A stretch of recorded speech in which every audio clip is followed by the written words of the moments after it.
Lesson 8 to cover today. Next week, 209. I'm not sure if I said it last week, but 209 is not really a heavily tested patrol guide section. Summonses. Yes, there's some new procedures in there, so when we go through to next week, we will pay attention to the new procedures, but you're lucky if you're going to get no more than, I would think, 2 questions based on history of summonses.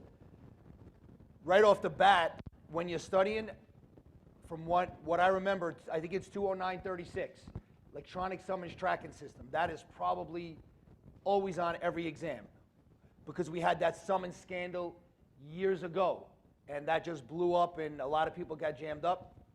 So they came out with this new tracking system, so there is no more fixing summonses for anybody. So that is definitely one of those procedures that you need to know in and out for next week's, all right? So make sure you do your homework on that. Speaking of homework, somebody came up to me last Monday in Valley Stream and asked, what should I be doing review-wise? You need to review every day. Every day you got to incorporate some review because today is lesson 8. So that means there are 7 lessons that we went through, and you need to be reading that old stuff. This stuff is not hard, it's dry, it's boring, but repetition is what's going to keep it here for test day. And just to remind you, nobody's going to say, hey, recite step 2 of 202.19 on test day. It's none of that. So you don't need to memorize anything. You just need to be able to identify, recognize the correct choice on test day. But you gotta keep reviewing.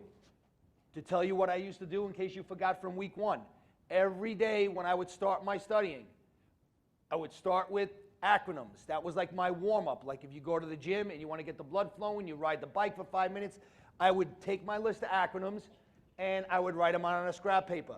15, 20 minutes of writing back and forth. Eventually you don't need to look at your list no more. You have it here and you write it down because that's what you're going to do when the bell rings. Write it down on your scrap paper. That was my warm-up, all right?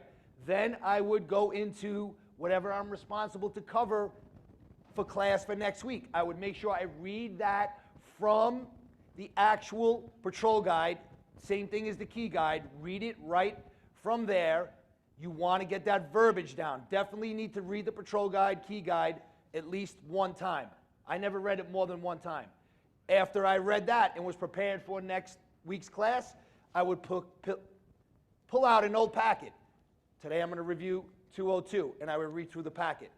The next day, pull out another old packet. You have to come up with a system. I was anal where I printed out calendars for, like, when I was 2 or 3 months out of the exam. I would print out calendars and I would say, today, this is what I'm reviewing. This is what I'm reviewing. Have a plan. It definitely will help you. Don't just like say, what am I going to review today? Stick with a plan. And as we get closer and we have a finalized test date and we'll see exactly how much time is left before your test, then we will gear with maybe some cram courses, all right, which will just drill down on the important procedures that have always been tested. So please make sure you are sticking with reviewing and your new material. 208, part 2. The first procedure in today's lesson is probably the most important procedure, definitely in today's lesson and in 208. 208.36 starts with domestic violence. First page of this lesson.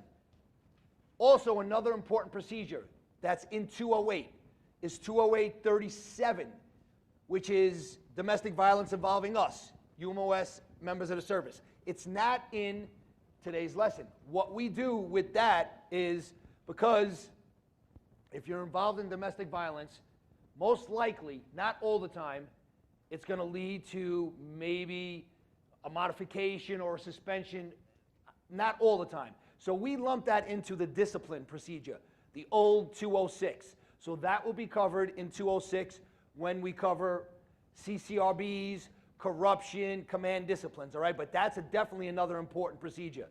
But right off the bat, this first procedure, just to tell you, on your last sergeant's exam in 2017, 2 questions came from this one procedure alone. 2 points. It's almost guaranteed it's coming again.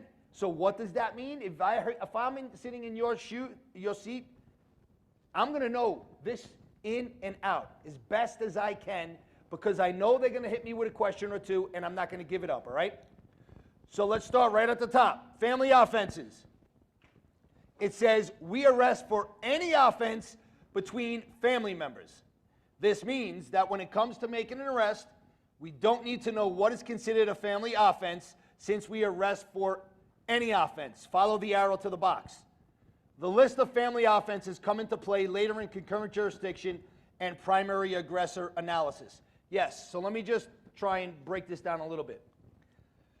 We're going to start talking about a list of who's considered family members, and then when we hit a little bit more into the procedure, we're going to talk about specific family offenses according to the NYPD and Family Court Act.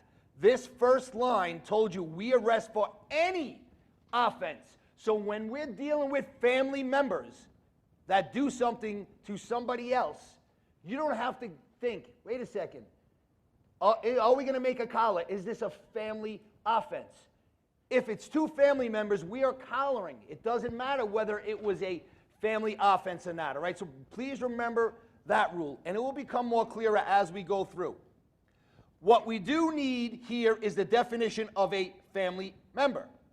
So the book gives two definitions of family members. We have the family court one and the NYPD one. Let's look at the NYPD one first, the little box on the right. The NYPD definition of a family household includes everything we're going to talk about it on the left, and also currently or formerly live together in a family type relationship. We added that definition because we see that a lot in New York City. People living together who are not married or were not married, but they're living together in a family type of relationship. So that is our definition of a family member. But guess what? Don't get scared, because our definition is actually covered under the Family Court Act's definition. So all you really need to know is the people now we're going to talk about, because the NYPD definition is covered now with the Family Court Act. So who is considered a family member according to the Family Court Act? People legally married or formerly legally married. Easy. People are related by marriage, related by blood, have a child in common. Next one has a lot of variables that go along with it. And this was the most recent addition to family members according to the Family Court Act. And when I say recent, it's not like in the last year. Probably in the last 5 years or 6 years, they added intimate relationships. So let's see what they consider an intimate relationship. Intimate relationship, whether they ever lived together or not, is defined as people who are not related by blood or marriage, but who are or have been in an intimate relationship, regardless of whether such persons have lived together at any time.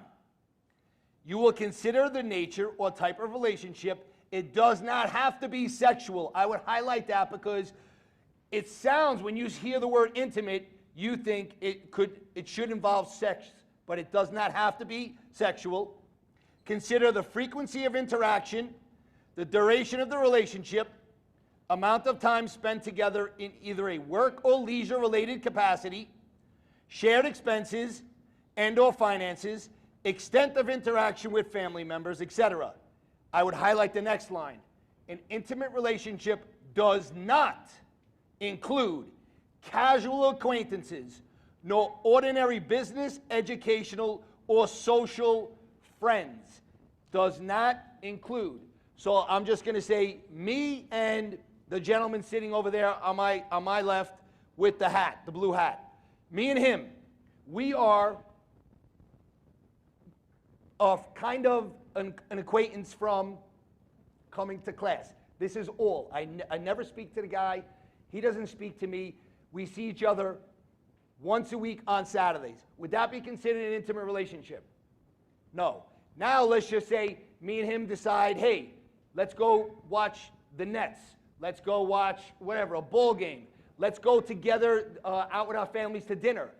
And he still comes here every Saturday. But now they threw that stuff into the mix. Now, is that considered an intimate relationship?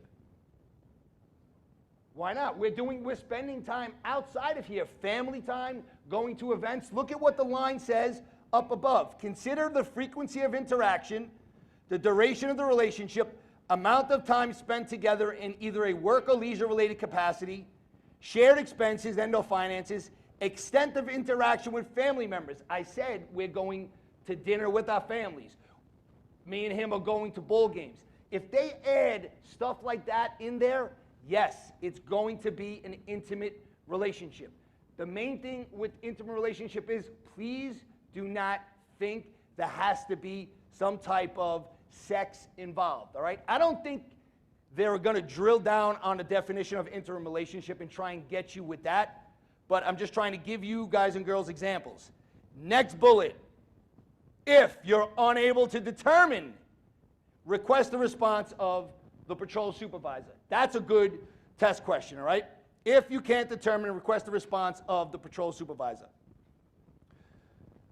Skip the two definitions because they're telling you that the Family Court Act and the NYPD are basically the same. So you really don't need to distinguish between the definitions because our family extended definition is covered under the Family Court Act. So let's go to the box. This, if I'm writing a test question, it's coming from this new rule that has come out recently. Look what it says, recording domestic violence incidents occurring outside New York City. So you have a DV complaint occurring outside New York City, but within New York State, we will record and forward to ICCU. So look at what they're saying here is, you have, let's say we're right here in whatever this is, Suffolk County Precinct 7, I'm making it up. You have two people involved in domestic violence, took place in Suffolk County. For some reason, the complainant drives into Queens, into the 105, and says, you know what? I'm going to report this shit that just took place in the 105. I'm not in the 105, in Suffolk County. The complaint occurred in Suffolk County. Never did we ever take a report for something that did not occur within our geographical area of employment, the 5 boroughs. But now we are going to handle the situation a little different than we would normally handle a 61. I would pay attention to this. So again, this is DV occurring outside the 5 boroughs, but within New York State. Don't let them throw Pennsylvania people who had a DV incident, and now they're in New York and they want to report it. That's outside New York State. That would not apply in this scenario, all right? So look at what we do. So let's just say you have these Suffolk County people and they drove to the 105 precinct and they want to report domestic violence. We will record it on a complaint report worksheet, not an actual full-fledged complaint report, just the worksheet, and we don't input it into Omni. Interesting. We will make a DIR, but we don't input it into the forms. We will take photos with our department smartphone, but we do not upload the photos to forms. All of this, I should have said highlighted all, like mine is, if you could see, mine is highlighted. I have red ink going all over. I have stuff circled. Next step, desk officer will scan and email the above to Intercity Correspondence Unit and then forward hard copies to ICCU via department mail.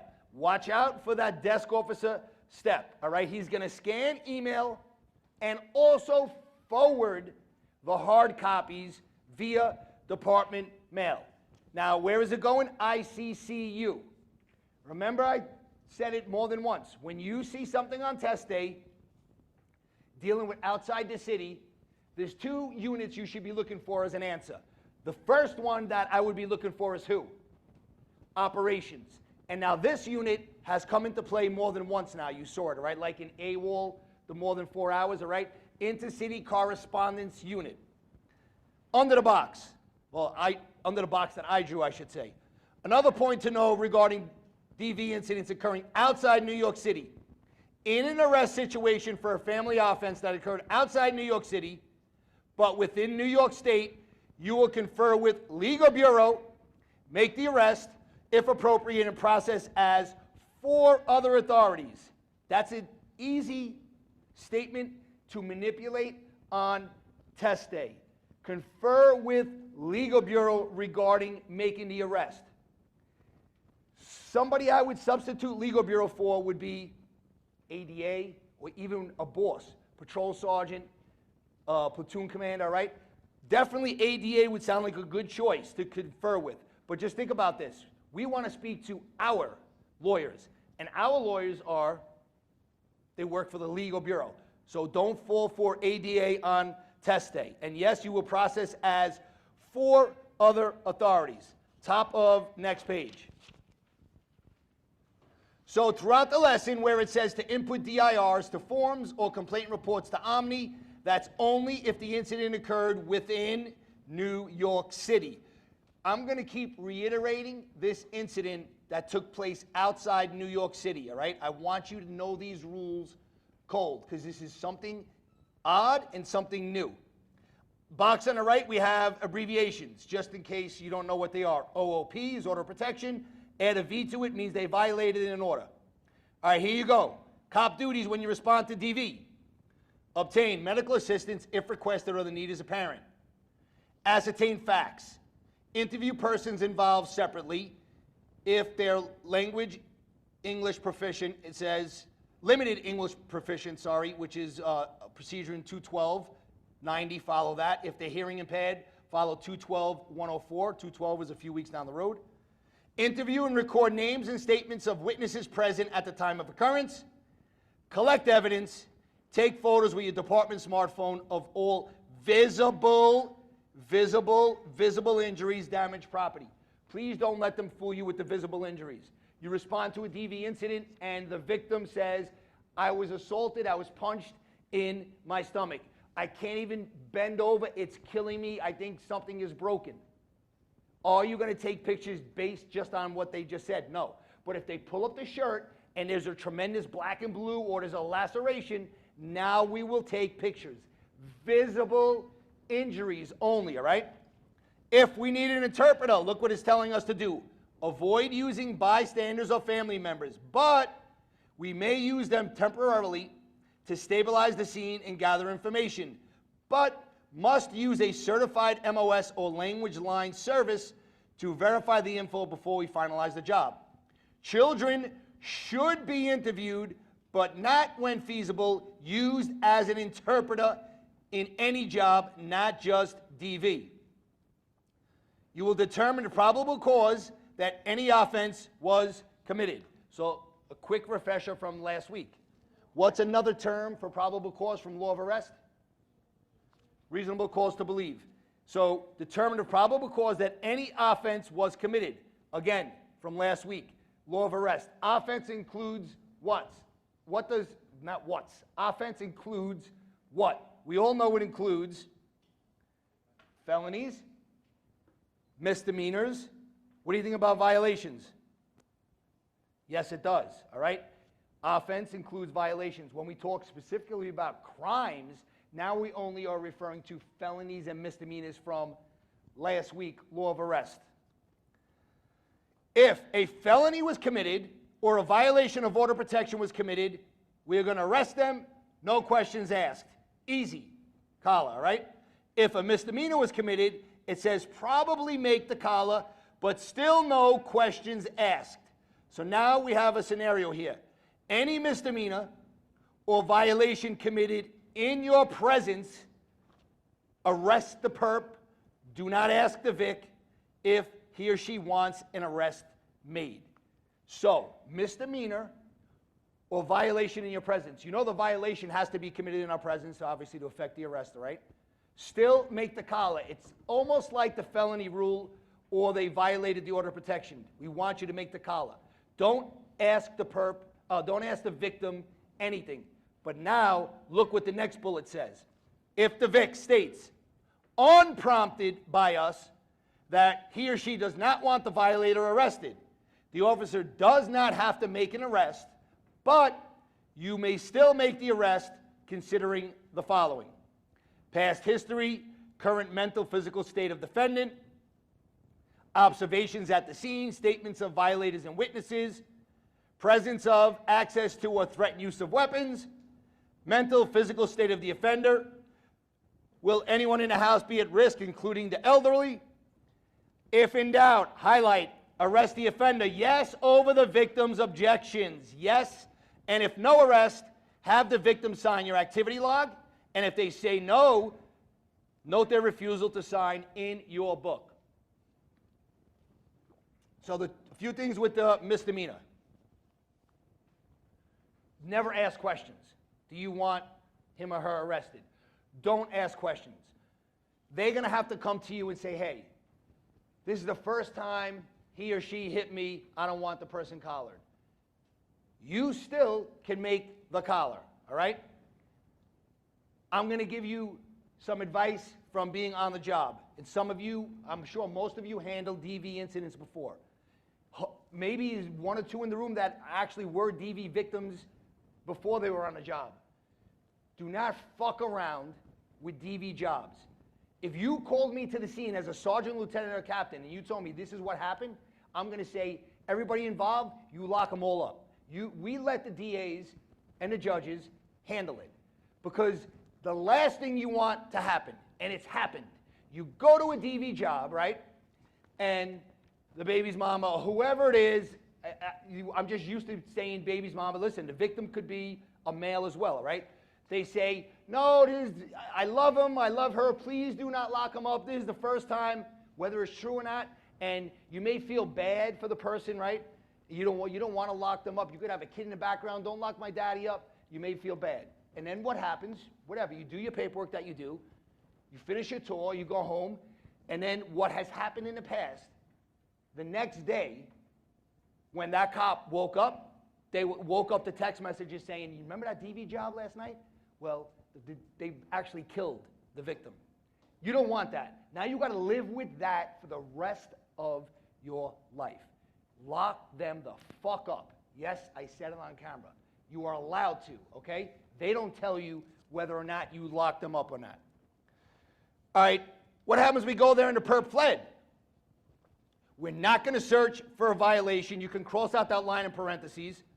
We will search the immediate vicinity if a crime, which is a felony or misdemeanor, or a violation of order of protection, because that's also a crime, was committed, and it might yield positive results. So you got to have both of those criteria met. Felony, misdemeanor, violation, or protection committed, and it might yield positive results before we start doing a canvas for the perp.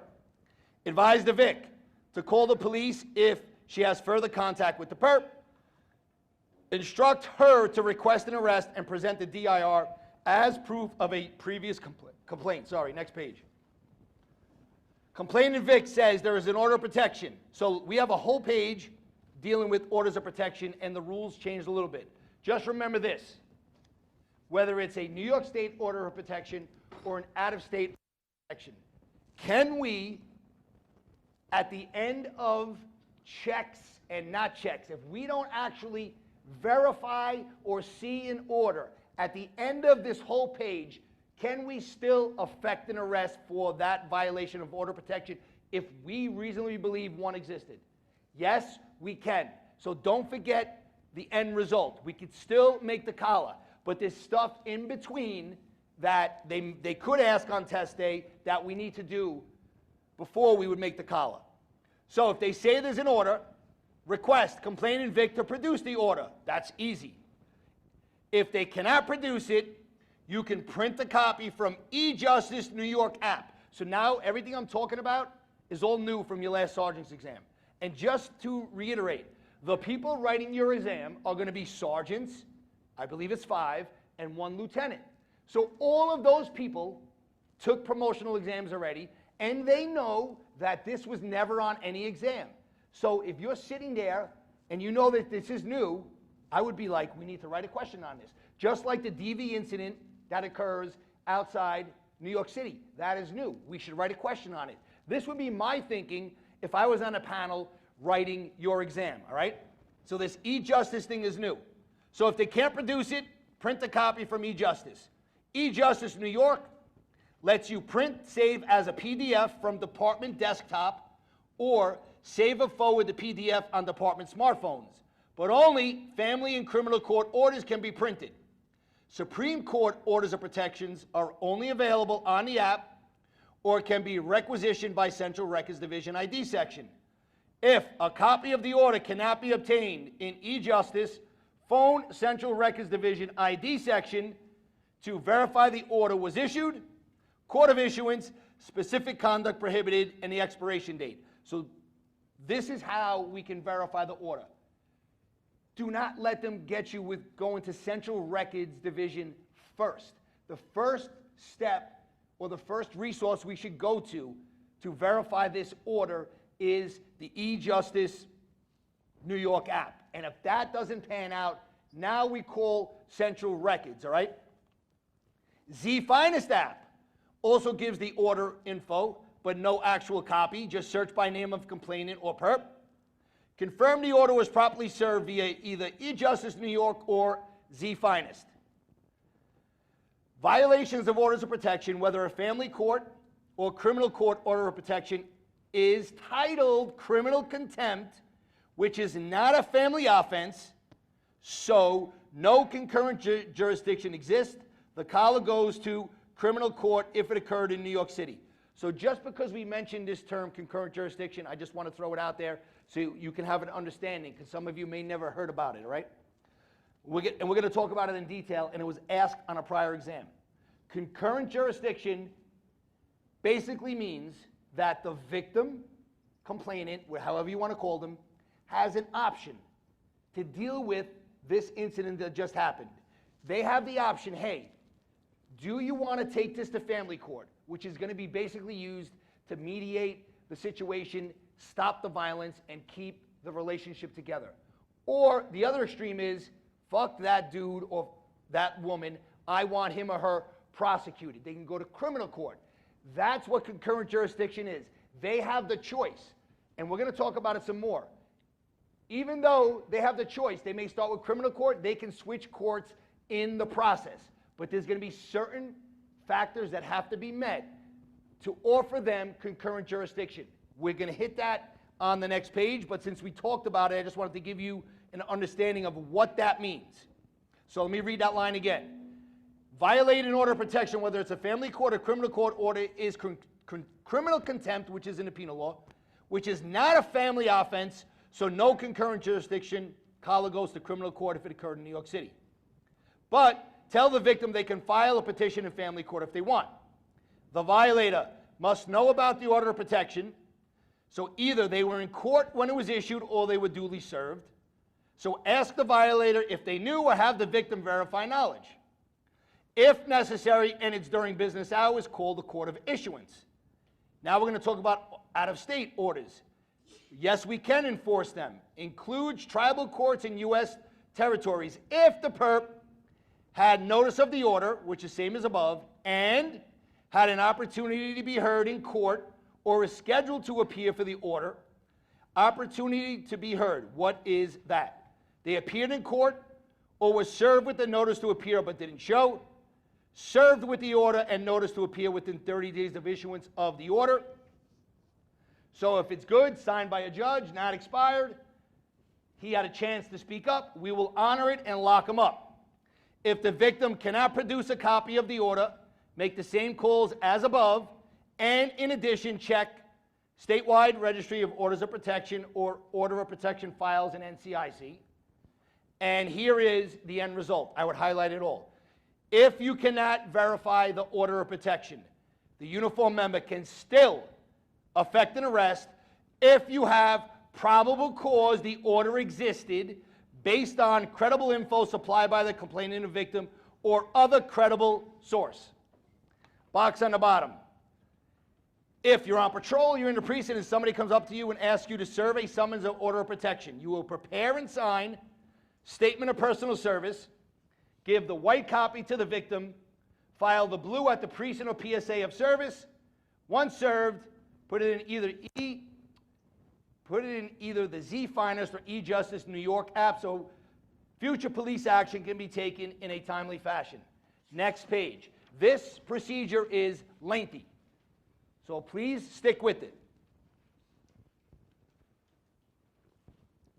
So everything we just said, the above steps go for any offense when a family member's involved. The next two topics, primary aggressor and concurrent jurisdiction, are only for family offenses. First, we list the family offenses, then we apply them to those two topics. So there's going to be more than one reason why you need to know this list of family offenses here. This list, you need to treat it like an acronym. You need to be able to write down exactly what it says on a scrap paper. This is the way I handled it on every one of my promotional exams. I knew exactly what this list said, but when it comes to certain degrees, I don't know what any of that meant. I just memorized what this said, and I didn't drop any DV question, right? You got to know this list because it's going to come into play for concurrent jurisdiction. They have it broken down like into two acronyms. On the break, if you want, I'll pull up the acronym we have on the app, which is a different acronym, but it incorporates all of it, and you guys and girls could take a picture of it. So let's go through the family offenses. So it starts out with personal crimes. Discon, including acts not in public. Yes, so discon in somebody's residence is still a family offense. Reckless endangerment. Yes. Aggravated harassment 2, harassment 1, or harassment 2. So this is what I mean right here. I don't know off the top of my head what aggravated harassment second degree is, or harassment first or second degree. I don't know. But I did know exactly that line for test day. On test day, hopefully they tell you it was a harassment 1. If they spell out the elements of a crime, that's going to be a very, very hard question, unless it's a penal law charge that you deal with on a daily basis, all right? Because some of these you probably never even dealt with. Next one, menacing 2 or 3. Again, I don't know what's the difference between second or third degree. Maybe on test day, if they gave me 4 choices, I can figure it out. But I never looked at it. All I know is menacing 2 or 3 is a family offense, period. Assault 2 or 3, you guys and girls may know that from making collars, or the attempts. Strangulation 1 or 2, criminal obstruction of breathing or blood circulation, and stalking, all degrees, all family offenses. Now they deal with property sex crimes. Criminal miss, all degrees. Grand larceny, 3rd and 4th. So right there, I don't know what a grand larceny 3 and 4 are. I don't know the difference. But I know grand larceny 3rd and 4th, period, is a family offense. Identity theft, 1, 2, and 3. Forcible touching, coercion, and look at this, how crazy it gets if you're going to start reading the penal law. Coercion second degree, but only subs 1, 2, and 3. Like, it's too deep to get in there and start reading the penal law and the degrees and the subs for this. What's next? Unlawful dissemination or publication of an intimate image, aka revenge porn. Aha. Everybody's got porn in their phones. I can almost guarantee it. Be careful of your phones. I'm talking about everybody here. All right? Be careful of your phones. Never trade them in for that discount. Fucking let them sit in water for weeks and then hammer them. Next up, sexual misconduct. And last, sex abuse, 3rd degree. I don't know what it is. Sex abuse, 2nd degree. I don't know what it is. But I did know it was the 2nd degree, other than because the victim was less than 17 years old. I knew this word for word, and I didn't drop a DV question. So that's the list of family offenses. So, first page of the lesson, we had a list of who are family members, according to the Family Court Act and the NYPD expanded definition. Now we have a list of family offenses.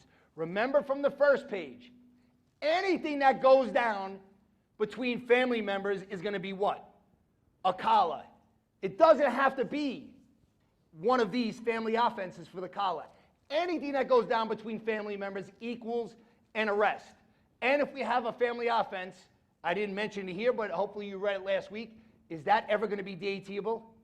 No DATables for family offense. No brainer there, right? Next part of this, primary aggressor analysis. This will be used to determine when we have simultaneous misdemeanor versus misdemeanor. Please know that misdemeanor versus misdemeanor, family offenses only. We will attempt to identify the primary aggressor by considering the following: comparative extent of the injuries, the wife's black eye versus the husband's scratch, defensive acts or injuries, current or future threats, prior history of domestic violence by a party, all right? And look at the box on the right, simultaneous. If secondary aggression is retribution for a past crime, that doesn't count. So what they're saying here is you respond to a job,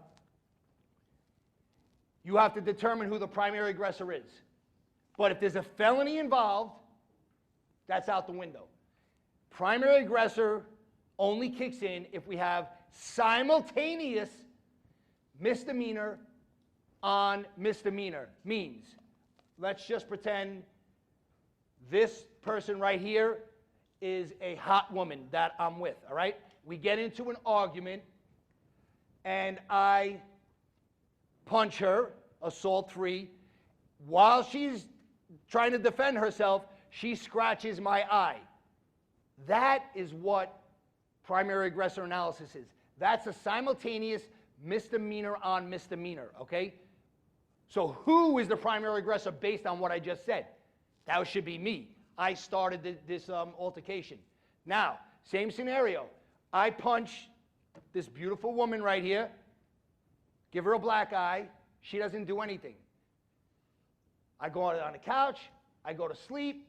20 minutes later, she's on top of me, beating the shit out of me. Is that going to be qualified for primary aggressor analysis? No. It has to be simultaneous. She can't use this as a defense to get even, all right? No good.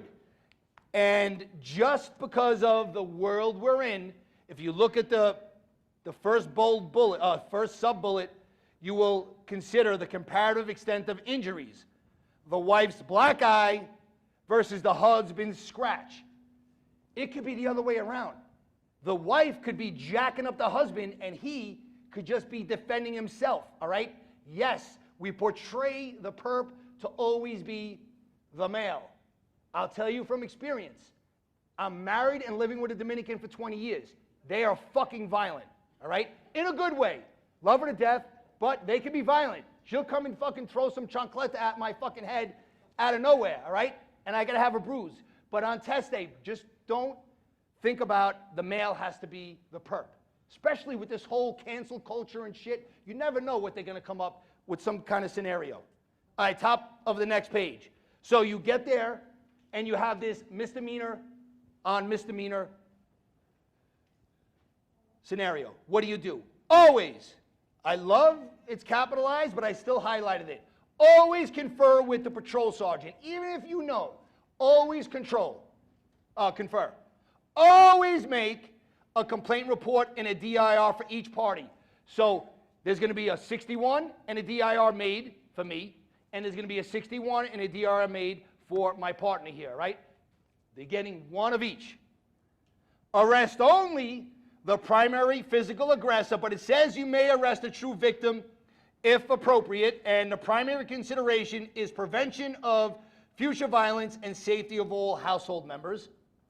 List all the factors that led to determination or inability to determine primary aggressor in 3 locations. 3.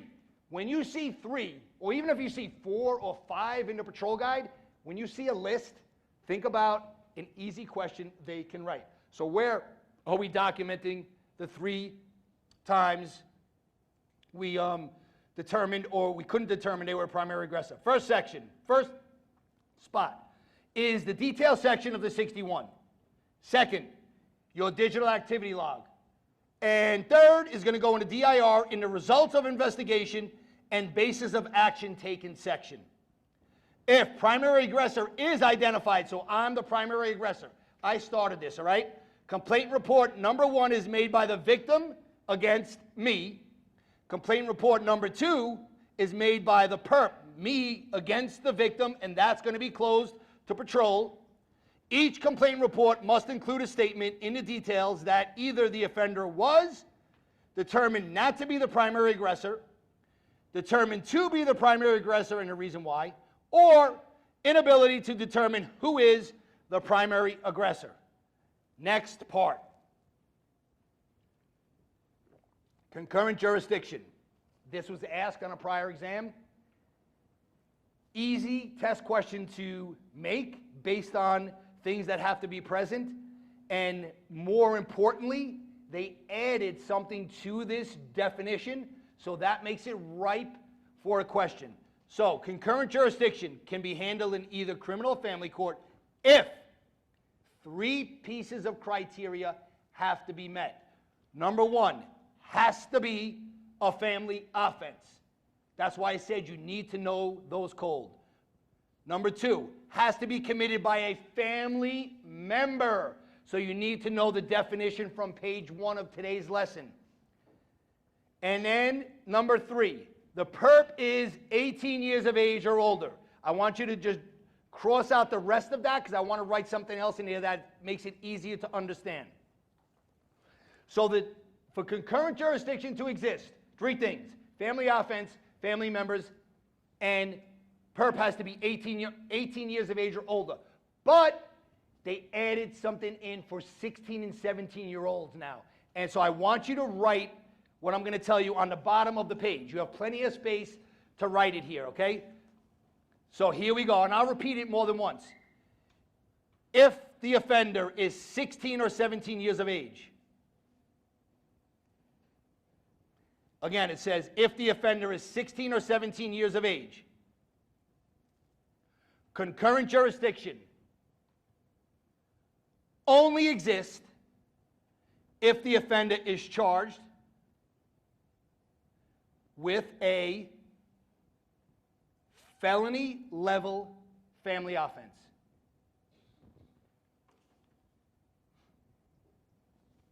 And here it is all together again now.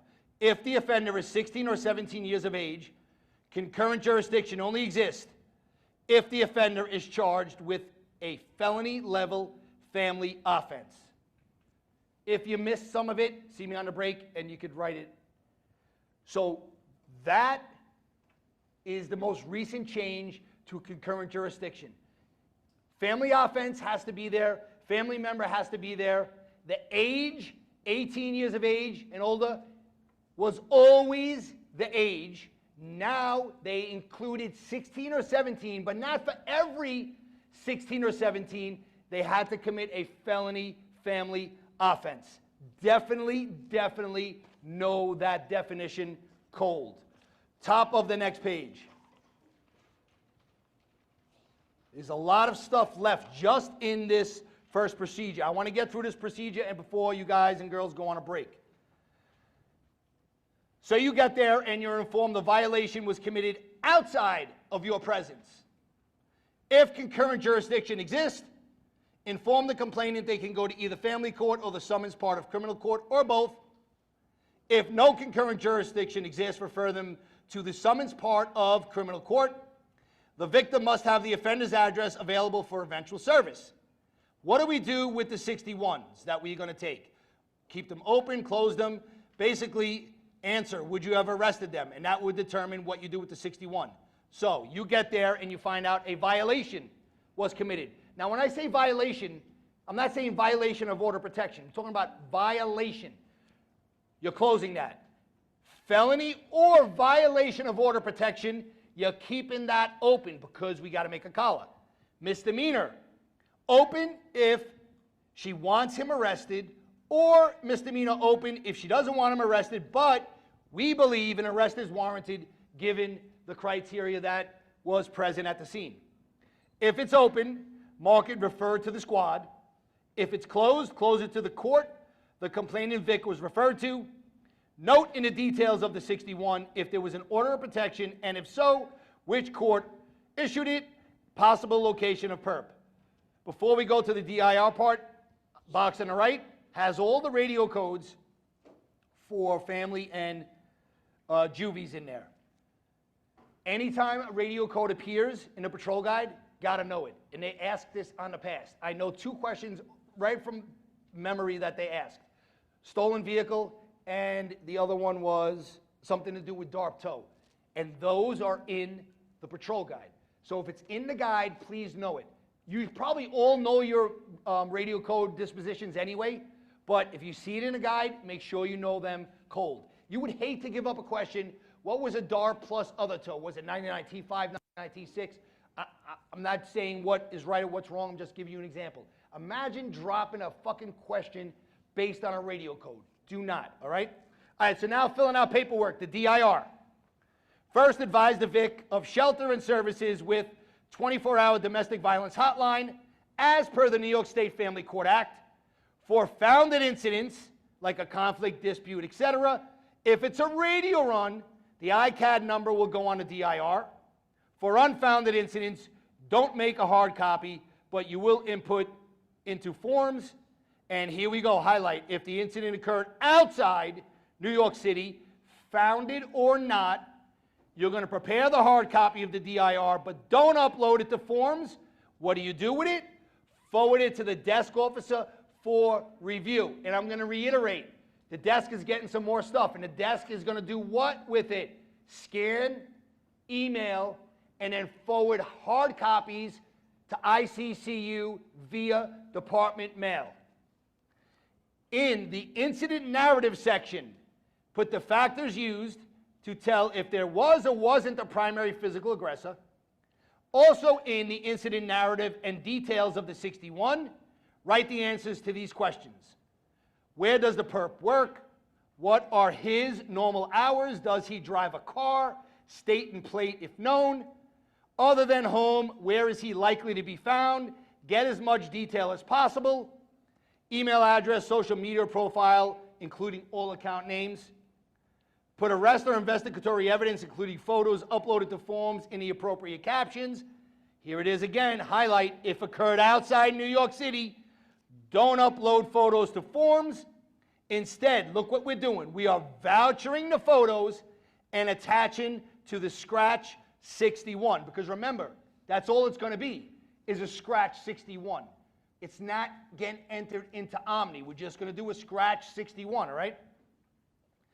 Ensure precinct PSA domestic violent cops name and phone number goes in the prior history section on page 2 for New York City incidents.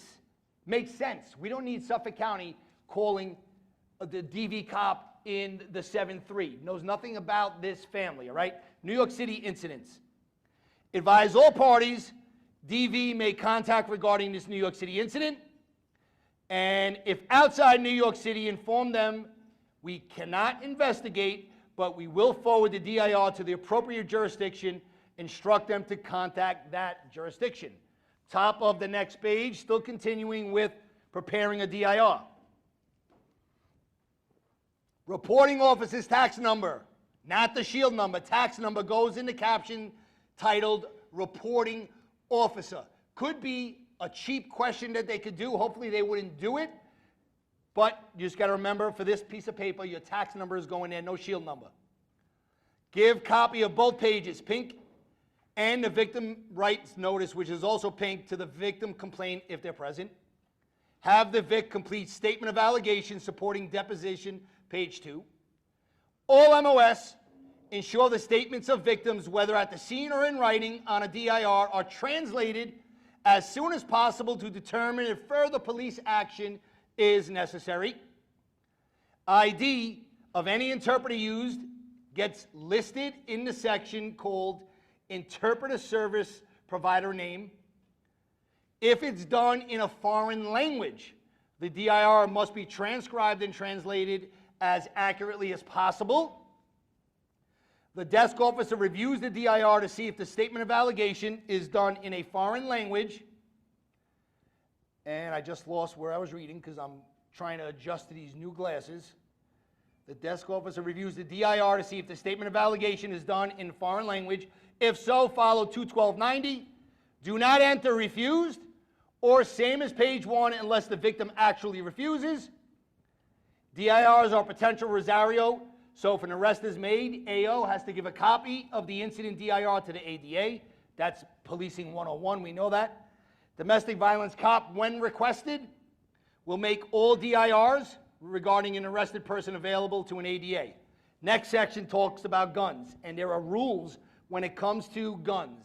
This is some serious stuff. Please know these rules in and out.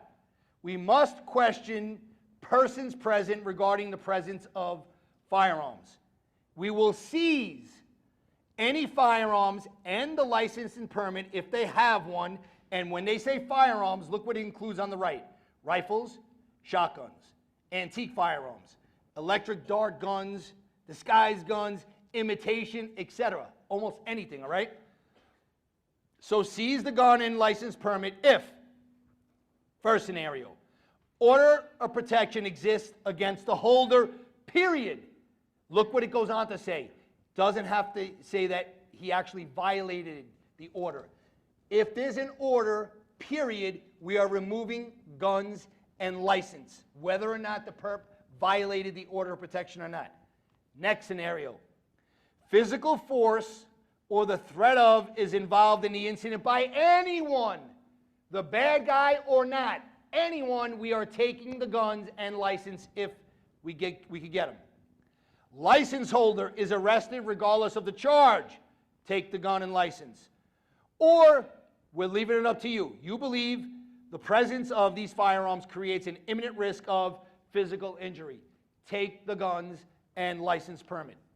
Then you will notify License Division Incident Section if a license permit holder is involved. And the licensee must also notify License Division of the incident. Now, talk a little bit about a 61. Like any other incident, we only prepare a 61 if the incident occurred within New York City. Highlight it.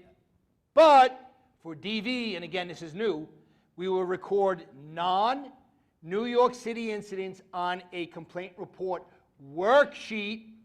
Just don't input to Omni. We submit the worksheet to the desk, who will send to ICCU. Again, this is non-New York City incidents occurring where? Has to be where? Within New York State. We're all going to remember the whole non-New York City because it's something that we don't do. Please don't let them fool you on test day and this occurred outside New York State, all right? Desk officer. Verify accuracy and completeness of all forms. Have perp removed to the borough court section. Ensure digital photos of DV-related evidence are taken on a department smartphone via forms and uploaded accordingly. Again, this is for New York City incidents only. Otherwise, we don't upload the forms. What are we going to do for incidents occurring outside New York City? They are going to get vouchered and attached to the Scratch 61. Forward open 61s upstairs to the squad with completed and signed photocopies of the DIR. Ensure original DIR is promptly entered into forms, again for only New York City incidents. Ensure 61 for incidents outside New York City is only a worksheet, not a real 61, not entered into Omni. Also for non-New York City incident, scan and email all paperwork to ICCU. Now, it's been repeated numerous times throughout this whole lesson. Besides the scanning and emailing, what else is a desk officer going to do? Forward the hard copies to ICCU via department mail. Yes, I am being probably so annoying that I'm repeating this non-New York City incident, but I'm doing it for a reason. Top of the next page. Assigned detective duties, you don't need to know. You don't have to study. You're not studying to be a detective, all right? So go down to the next actor, which is domestic violence prevention cop. And then we're done with this procedure. And this procedure took probably like 50 minutes, 45, 50 minutes for one procedure, which was 2 points. Domestic violence cop. Open and manage a case in DVIMS For those that don't know what DVIM stands for, I'll give it to you. Domestic Violence Information Management System. Document all interactions with the squad and special VIX members assigned to the case. Assist in apprehension efforts within the confines of the precinct PSA. I would highlight this. Confer with assigned detective prior to making a home visit for a named perp. Just don't go out there on your own. You have to confer first. Effect arrest if named perp is present during the home visit. If arrest is for a serious felony or complex investigation, assigned detective will assist the domestic violence cop. Notify the squad to cancel the I-card when a named perp is arrested. Inform assigned detective of all attempts to locate named perps.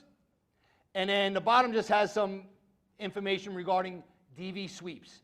They're coordinated by detective zone commanders and precinct detective squad commanders.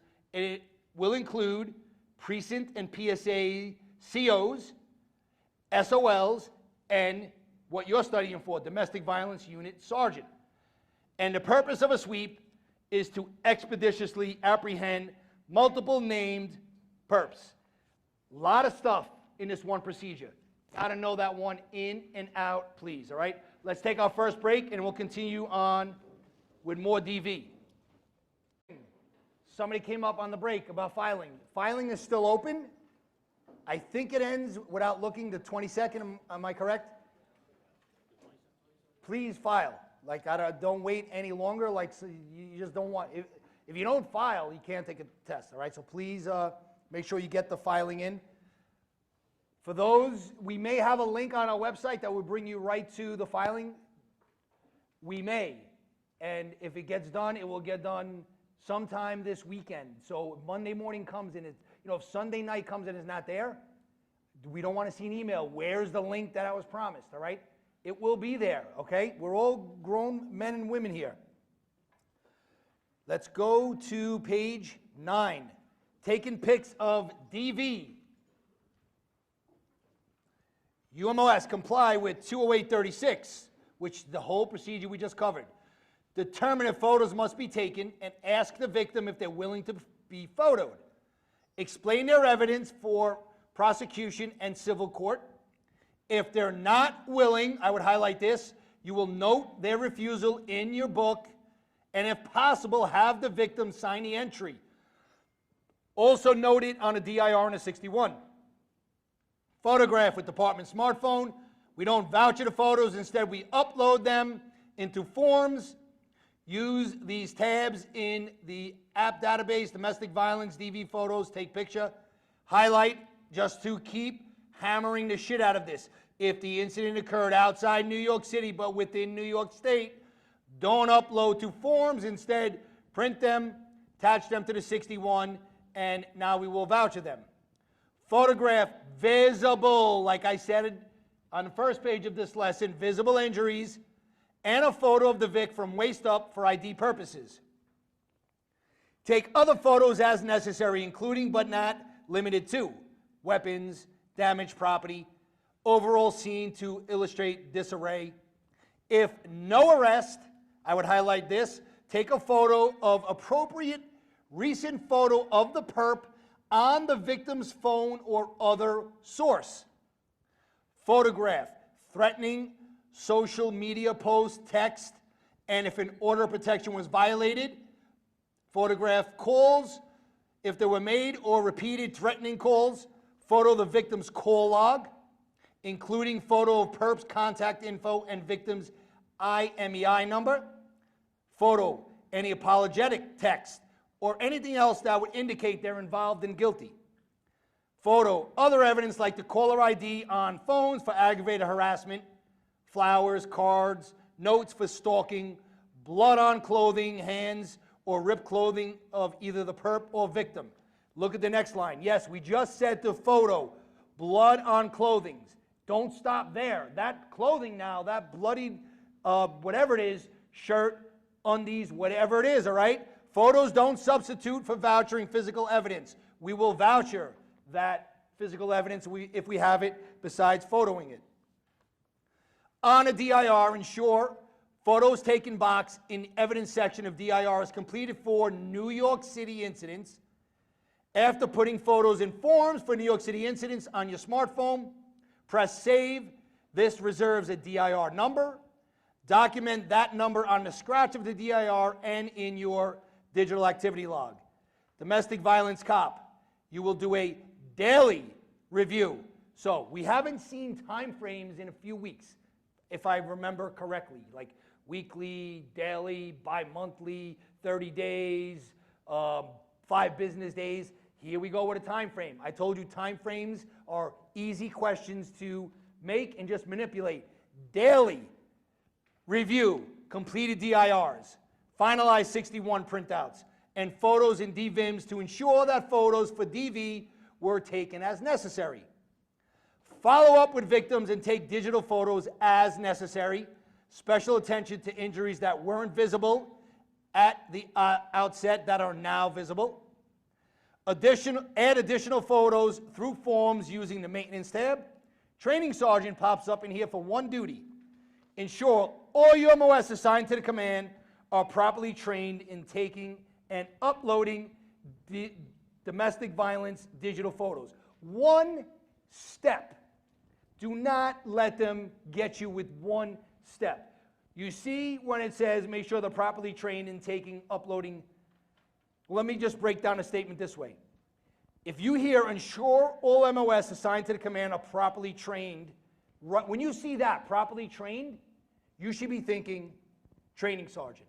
It makes sense. What may throw some people off is the remainder. Taking, uploading DV digital photos. So now I hear DV and I'm like, wait, maybe it's the DV sergeant, maybe it's the DV cop. No, it's still the training sergeant.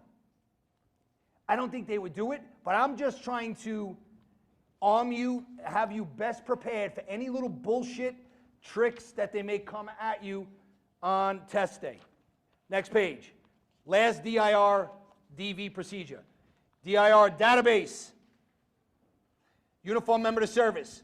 DIRs from incidents occurring within New York City get inputted to forms, which calls for 3 things that DIRs don't have captions for, so you must put these in the DIR narrative section. If it was a verbal dispute, court docket number of order protection, and reporting officer's tax number, again, tax number, not shield, goes in the reporting officer's box. Give the complainant Vic copies as we did in the prior procedure. The pinks, all right, victim right notice. Submit hard copy of DIR with any other reports to who? The desk officer. Desk officer duties. Ensure accuracy and completeness of all forms. And for incidents occurring within New York City, designate an MOS to input the DIR into forms, and a designated MOS inputs New York City incidents into forms, and forward all copies of New York City DIRs to the DV sergeant. So just 2 things with that I just find a little out of the norm. The second bullet on the desk officer. For incidents occurring within New York City, designate an MOS to input the DIR into forms. Why don't we just fucking use the actor that we have that handles DV? Why not send this to the DV cop? All right, just be aware of that. It just says designate an MOS. Then the last bullet on the desk officer, forward all copies of New York City DIRs to the DV sergeant. Why is it not going to the domestic violence prevention cop? This is just the way the procedure flows, all right? Just be aware that it doesn't flow the way you would normally think it would. And the last act, the DV sergeant. So in this whole DIR database procedure, there's no domestic violence prevention cop listed in here. Very odd. Meanwhile, that person exists in 202. Review and compare hard copies of New York City DIRs to electronic copy and address discrepancies as necessary. Review and update ECMS in DVIMs for New York City incidents. Maintain a file of DIRs prepared in the command or forwarded from other commands. Original, the DV sergeant's copy, and the first copy, which belongs to the squad, get filed in the command of occurrence for New York City incidents. And here we go with the non-New York City again. If command of occurrence, not the complainant or Vic's resident precinct, send photocopy to DV Sergeant thereat, if a New York City incident, and for non-New York City incidents but within New York State, the DIRs are forwarded to ICCU. That's enough DV for today. Next page. DWI arrest. Very topical. You see it on the news, I don't know, every few times a week, DWI hitting somebody, killing somebody, all right? Very topical. This procedure has appeared numerous times, and they actually revamped the procedure somewhat.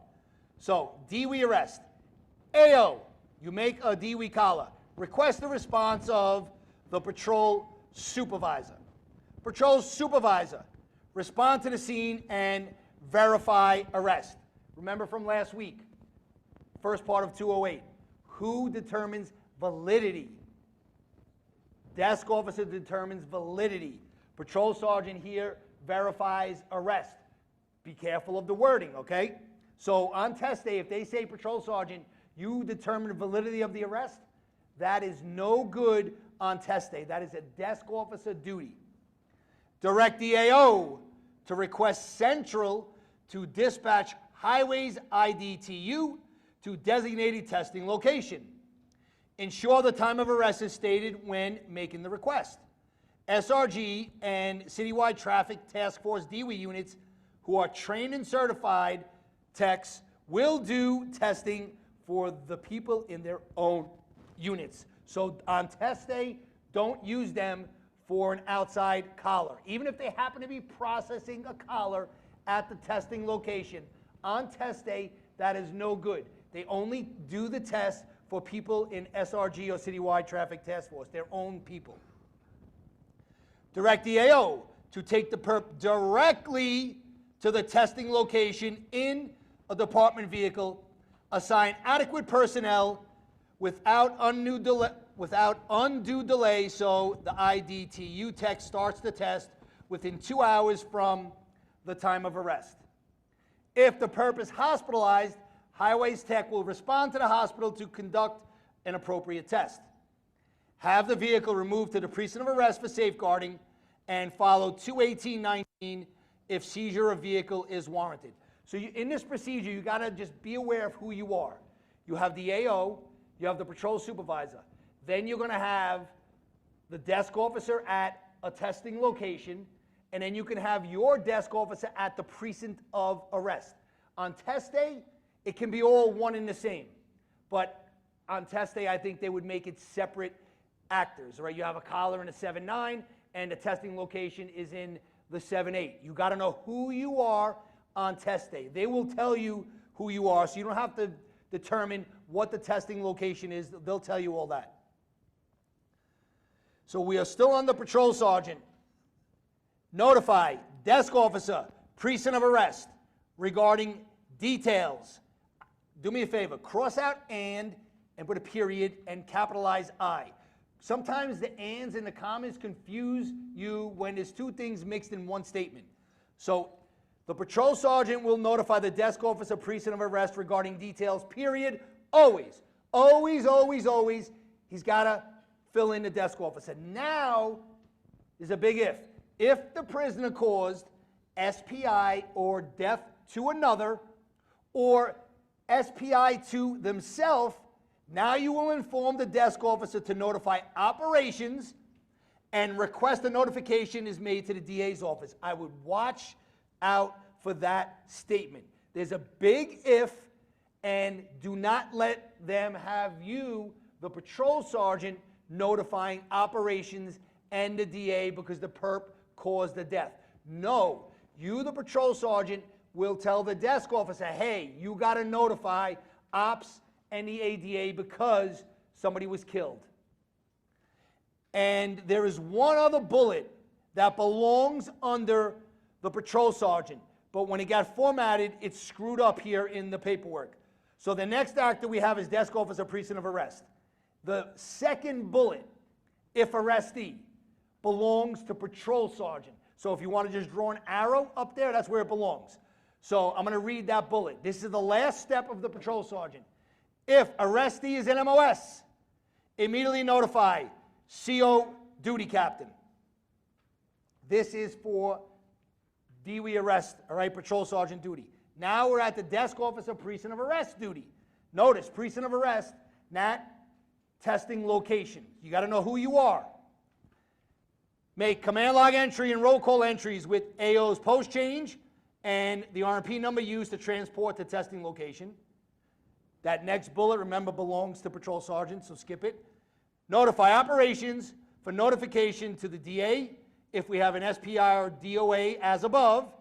Give operations the AO's name, tax, shield, and command, and prisoner's pedigree, and the desk phone number at the testing location, and make a telephone record entry of the call. Back to AO, right after you make this DWI collar, you're going to do a thorough field search prior to transport and taking them to designated testing location. This is an easy one from last week. Field frisk search, does gender matter? No. When you're in the street, no, no, no. When we get back to the house, different story. Invoice as evidence any of the following found on the prisoner or in the car. Credit card receipt from a recent stop from a restaurant, bar, sporting event. Alcohol, beverage, or beverage container. Controlled substance, prescription meds, prescription bottles, weed, synthetic drugs, or such packaging or any other substance reasonably believed to cause impairment. Report with your perp to the desk officer at the testing location and inform if there was SPI or DOA to anybody else or SPI to the perp himself. Complete captions on arresting officer's report, intox, driver arrest. Now look at the next actor. Desk officer testing location. Make a command log entry with identity of the AO, RMP number, and ID and pedigree of prisoner. Now just don't confuse yourself. Both desk officers, let's take the 7-5 as an example. 7-5 AO makes a DWI collar in the 7-5. For this procedure, and I'm sure it's still the same, the testing location for all of Brooklyn, Kings County, by the way, is 7-8. So the 7-5 desk officer, look at his first bullet on the desk officer precinct of arrest. Make command log entry and roll call entries with AO's post change, RMP number used to transport to testing location, right? Now this desk officer testing location also makes entries, all right? This could be a tough test question if they test you on which actors do what, because you have two desk officers involved. So back to now the desk officer testing location, so 7-8 precinct. Make command log entry with ID of AO, RMP number, and ID and pedigree of prisoner. Verify that Highway District has been notified and is responding. Without looking back, who's the one that requests Central to get Highway to go to the testing location? AO. But who directs the AO to do that? Patrol supervisor, right? You gotta be careful of the wording. Desk officer's testing location will not be calling Highway IDTU or Central. They will verify that they are coming. That's the wording. Top of the next page. So this whole page deals with highway tech responsibilities. Never been tested on a sergeant exam. You don't need to study it. Even for lieutenants in the room studying for captain or sergeant studying for lieutenant, you don't need to know what this highway tech is going to do. And I'm not taking away any of their responsibilities. Very important stuff, but you're not studying to be a highway tech. So page 12, don't worry about it.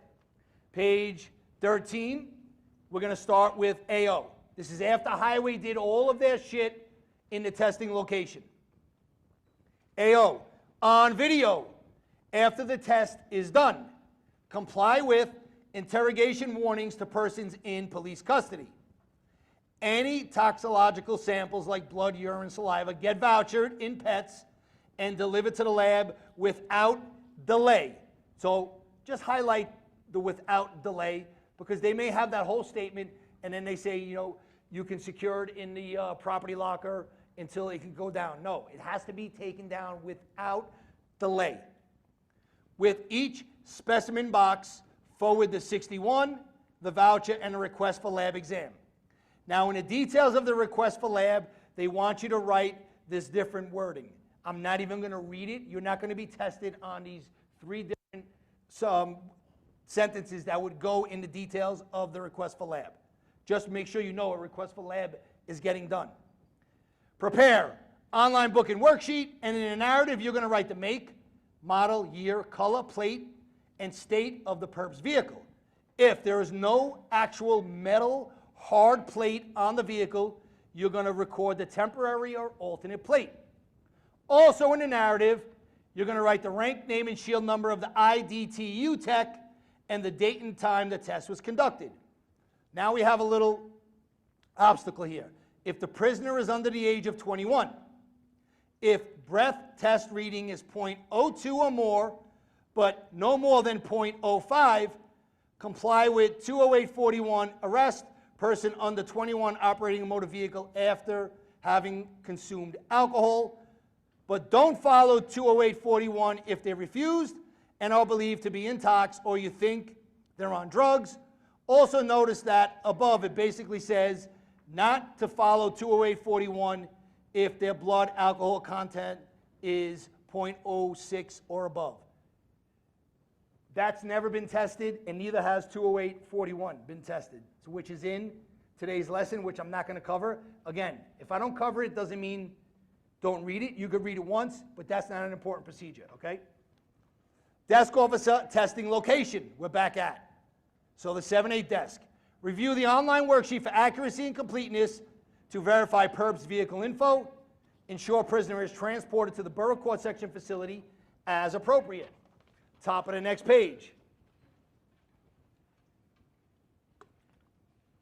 Starts out with the highway tech and CIS member. Everybody here know what CIS stands for?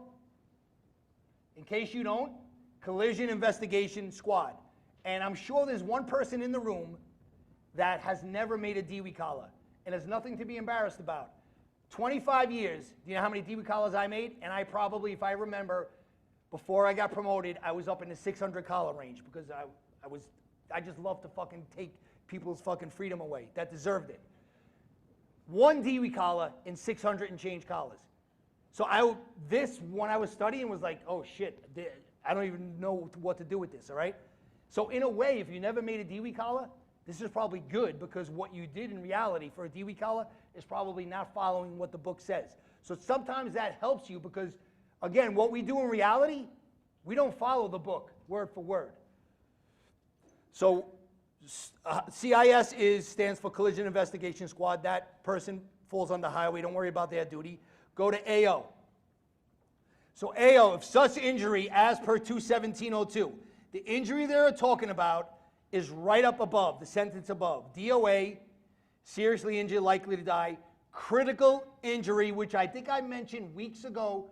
Critical injury will be determined, like it says right here, by EMS on the scene, never by us. So if we have any of those 3 injuries, which was caused, it says keep the DA apprised, and if a perp subsequently refuses the test, apply for a warrant as per PG 217.16. We'll cover that down the road.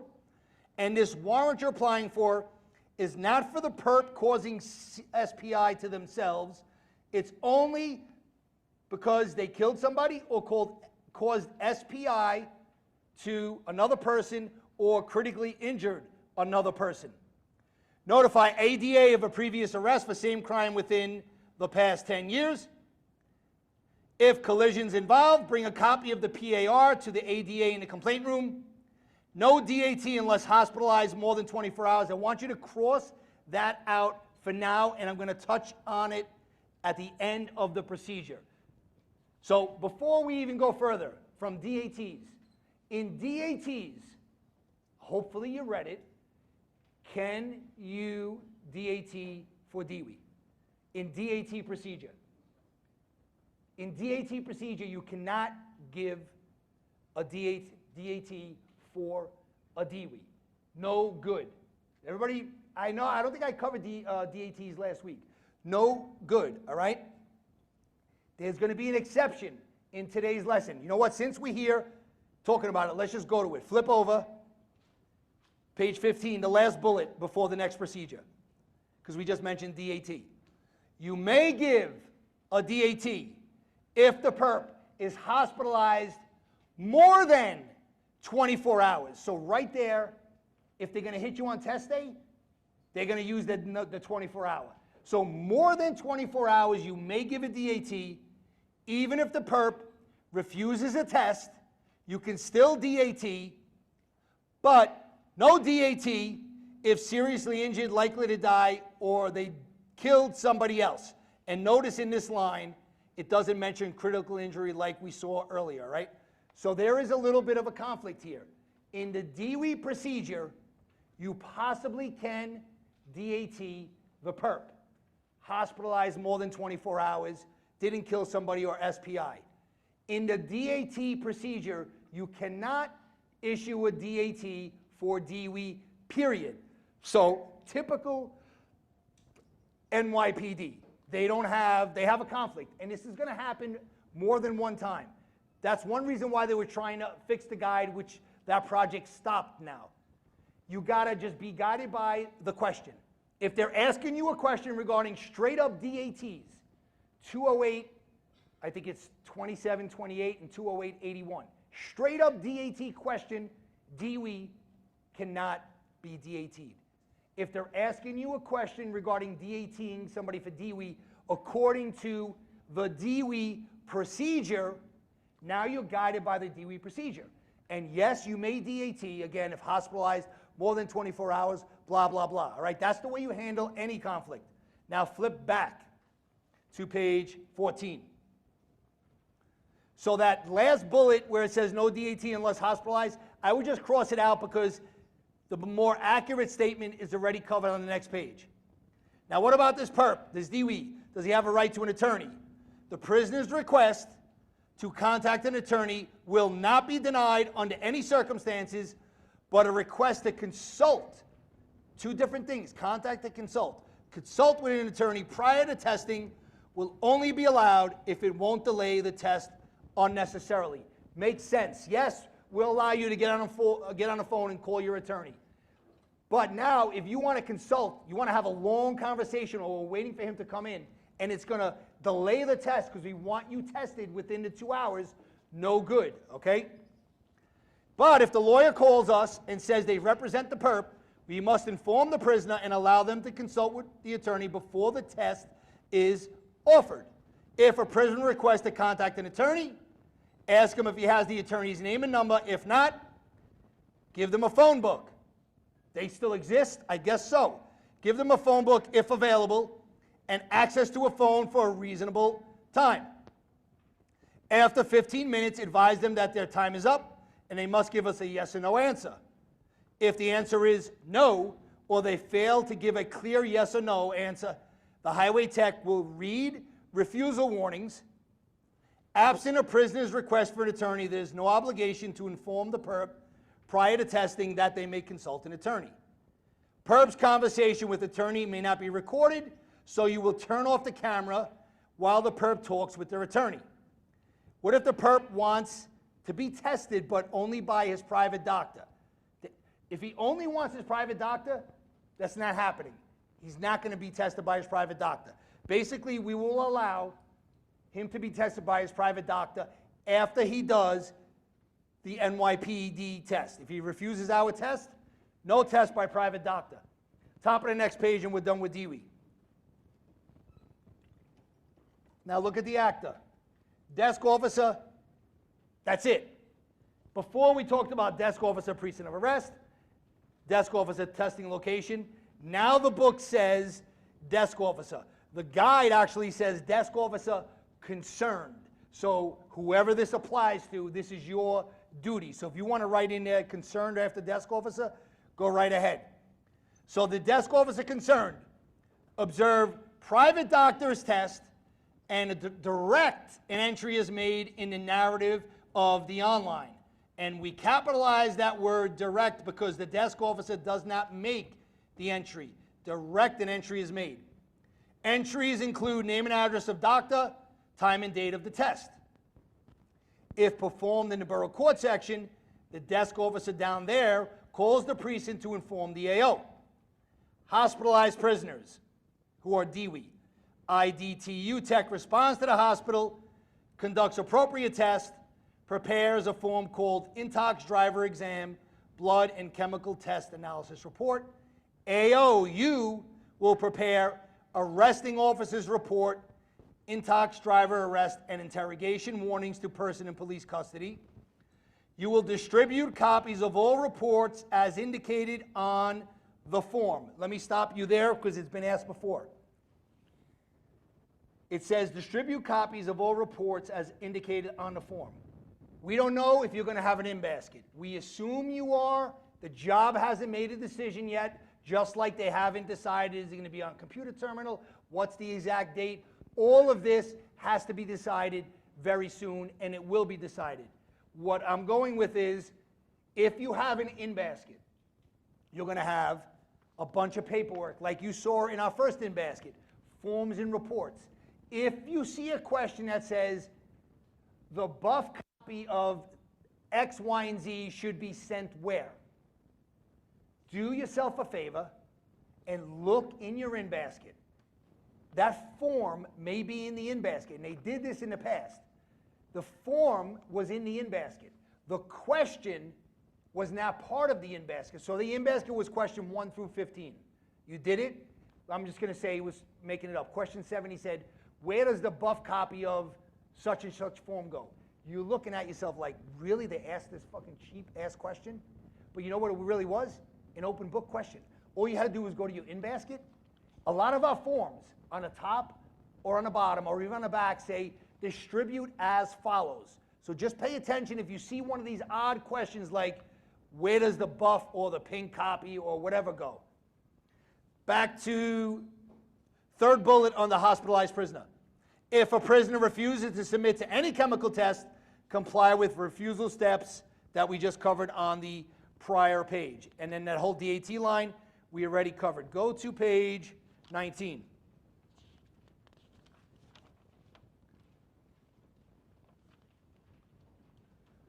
Top of page 19. Prostitution arrest. This section today has a lot of oddball procedures. So, a complaint report is not prepared if we lock up a hoe, and excuse my terminology, I just want you guys and girls to remember this procedure is going to be mentioning a hoe a lot, and a hoe could be a man or a woman or in between nowadays, right? So, a 61 is not prepared, but fingerprints and photos are taken. Now, you should have known that a 61 is not done for a process arrest because we covered that a few weeks ago. Does anybody remember the acronym? Pat D. Pill, 1L at the end of pill. One of the P's is for prostitution. Prostitution collar, no 61. So we lock up one hoe, right? We got one perp. On the online, there's a box that says, hey, what's your complaint report number? What are you writing to indicate we have one hoe under arrest? C. If we have two, C-1. Very easy, all right? So remember, this gets no 61. AO. Online booking details should include length of time observed, action which caused arrest, statements that substantiate charge, location, attire, character of room, fee paid, was money returned, anything else. This is probably the most important part of the procedure if they're going to ask, because there's 3 times you have to make a notification. Notify the Borough Vice Module. If they're not available, Detective Bureau wheel for the following. First thing before I even tell you what this is all about is I just find it very odd. The AO is making the notification. Usually these notifications are done by the desk officer. So that's the first thing that drew my attention.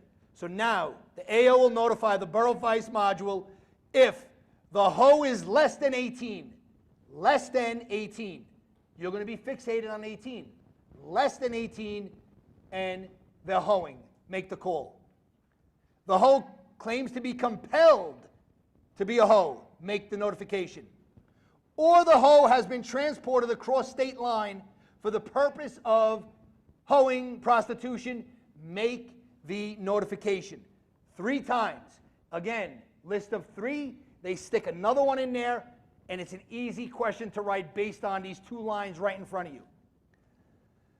You will sign all copies of the online under booking officer's signature and submit copy of court affidavits with the online to immediate supervisor after arraignment.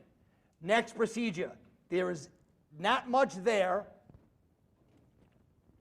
but it's another easy one they can write. Desk officer has to make a notification when we have a counterfeit arrest. U.S. government currency, bonds, checks, etc. Very easy. Desk officer notify Department of Treasury, Secret Service, and allow Secret Service to interview the perp, and if this is the only charge, arraign in federal court. I highly doubt they're going to ask this, but I only brought it out because that Department of Treasury, Secret Service used to be somebody else. It's a new, somebody else gets notified now. So again, it's new, it changed. Easily they can ask it, all right? Let's go to,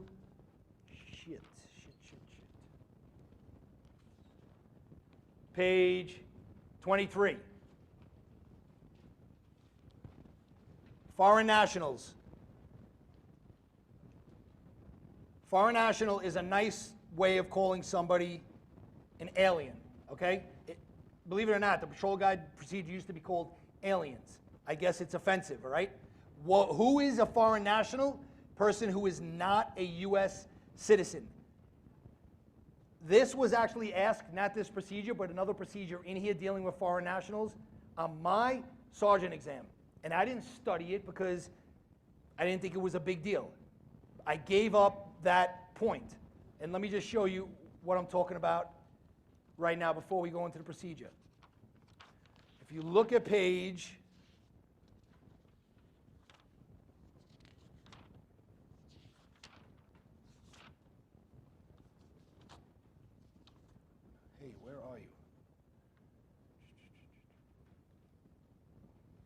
Yes, page 26. Look at all these notifications that have to be made in certain arrest situations, right? And I'm not covering this today. I'd never planned on covering, but I just want you to show you what I mean by this. This notification in certain arrest situations. The first part of the box, the desk officer calls operations for the following arrest. Yes, I want you to read it once, and that's about it, right? Then in the middle of the box, the desk officer notifies intel for the following. Then the last part of this page, the bottom box, the desk officer notifies the following agencies direct. This is a tough list to get down.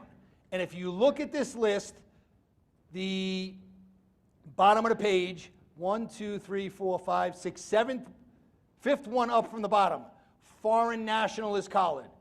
Who do you notify? Borough Court Section Supervisor. That was actually a question on my sergeant exam in 2002. When I was studying and I saw this list, I read it, and I didn't do anything further. I said to myself, there's no way I'm going to remember all this. You're going to have to pick and choose. So yes, I got the question wrong. Did it affect me? Maybe. You know what my list number was for sergeant? Out of like 10,000 people? 3. So you know what? You can have that fucking question. The main procedures that we tell you, and we will continue to tell you, that are coming your way, those are the ones you have to get right.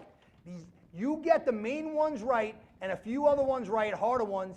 This bullshit like that, you lock up an alien, who you notify, you could care less about losing that point, all right? So now let's go back to page 23. I'm just going to cover this foreign national procedure because it was very topical with former President Trump. They changed the name from alien to foreign national. So you never know. AO, determine this person if they're a foreign national by documentation or inquiry. If arrestee is a foreign national, someone who is not a citizen of the U.S., regardless of immigration status or length of residency. And if yes, highlight it, notify the desk officer. That's who you notify, the desk officer. You're going to see in a minute, you're going to notify somebody else. Put a list of info in a narrative of the online, country, port of entry, status, student, visitor, etc. If doubt exists, you're going to write suspected foreign national. Determine if the country is on a list for which Intel must notify the perp's embassy or consulate. So let me stop you there. The list is not here. In the book, there's a list, if you looked in the patrol guide, of about, it's between 75 and 80 countries. So if they're from one of those countries, we have to make another notification you're going to see in a minute. Please do not read through that list and try and memorize it. If they're going to get that petty, that's just ridiculous to know whether or not the country is on a list of 80. I can never see them asking that question, even when they had the worst person writing an exam. And I will say it on camera, Marash Vucinaj, the worst person in history of the NYPD. Just retire already. You're going nowhere, all right?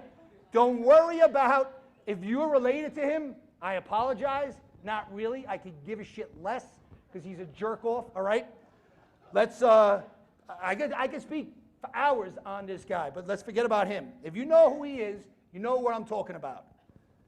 So, determine if the country is on the list for which Intel must notify the perp's embassy or consulate. The desk officer will direct the AO to contact Intel's operation unit whether the perp wants us to or not, even if we're D18. So if it's one of those countries on the list, they're going to tell you the country's on the list. Whether or not the perp wants you to notify their embassy, you still have to notify Intel operations unit. Contact Intel Ops with every imaginable bit of information, from name to method of entry to the US, get a log number, and a name from Intel, put them both in a narrative of the online. If the perp's country is not on the list, now we ask them if the perp wants us to notify his consulate. If yes, we follow what we just said, contact Intel Operation Unit. If doubt exists as to the status of the prisoner, enter suspected foreign national under the narrative, and desk officer, you have one duty. Ensure the AO contacted Intel Bureau Operations Unit as required and or when the perp requests. Let's take our last break and we'll go through some more important arrest stuff dealing with housing, trespass. Len too. I guess the giving up cursing didn't work for me. I got to start over. So let's go to page 30.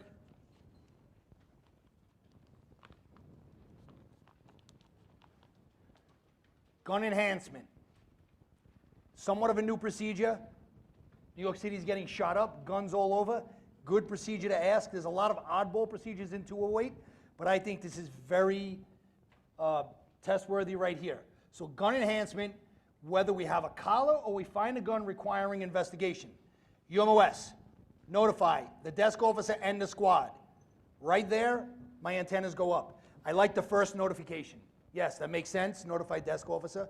But cop going right to the squad, I don't know, that's normally not the way it goes. If squad's getting notified and I had no idea and I had to guess, who would you choose? Who would be making the call to the squad if you had to guess on test day? I would say desk officer, but here it is the cop, okay? Don't touch, move, disturb the gun at a crime scene unless necessary. Every gun, arrest, or just requiring an investigation must be processed for DNA and latent prints. Every gun. That's a strong word like must, all right? Have to do it. Wear latex gloves to preserve DNA and fingerprint evidence unless there's some type of emergency. Do not secure the gun on your person unless exigence exists, since clothing may contaminate, alter, and or damage the biological evidence on the gun. Don't circulate the gun amongst your cops. Recovering officer retain and invoice appropriately. I'm sure your first gun collar, you were super excited. You're picking the gun up. You're showing it to everybody who responds, and they're touching it. We all done it, all right? No good. If not recovered from a person, treat the location as a crime scene, and an immediate notification will be made to the evidence collection team or crime scene unit as appropriate. Canvas for video surveillance to identify locations of cameras that may have some value. If video evidence is available, obtain the name and contact info for the custodian of the video and immediately inform Detective Bureau personnel. Desk officer duty. Notify precinct platoon commander and COXO of incident details. Notify the squad, Detective Bureau unit concerned immediately to enhance either the arrest or investigation. So let me just bring you back to the first bullet. Notify the precinct platoon commander. I don't recall if that person has appeared yet in your studying. Maybe I'm wrong. Does anybody remember any notification going to the platoon commander, lieutenant? I don't think so, all right? So here is one of the times that you will notify the lieutenant as the desk officer. I would definitely highlight that. And also, the other notification, COXO. Most of the time in the book, when it says to notify the CO, what comes after? CO who? Duty captain. No, they want, this specifies COXO. We want an executive assigned to that command notified of this gun arrest or investigation, all right? Very important info there. And what's more important, the platoon commander. That's what you all should be studying for. Yeah, you want to be a sergeant, but yeah, you want to be this guy or girl. Because look, we're 8 or 9 weeks in, we haven't even seen him yet. This is who you want to be in reality. You want to be a lieutenant, all right? I promise you, your lieutenant test is not going to be, if it's any harder than your sergeant's test, it will be very little. We were all allowed to take all tests. You didn't have to be in any rank. We would see what they were about. There's not many lieutenant duties in the book. So you are studying the same stuff for lieutenant, except when it comes to 202, all the lieutenant actors, all right? So should be some motivation here. You want to be this person who rarely pops up in the book. All right, next procedure next two procedures talk about serving a perp with a housing trespass notice, and then actually what happens when we come across somebody who was served with a notice. Basically, the trespass notice is telling them you're not allowed to be on any NYCHA property except where you live or a common area of that residence. And if you don't live in NYCHA, you're not allowed in NYCHA at all. So let's talk about the trespass notice itself. If we have an arrest for felony sale of drugs or marijuana made on development, perp 18 years of age or older. On development, we already covered that definition, is when I gave you examples of the body was in the street, from the center, that way's housing, center, that way's PSP.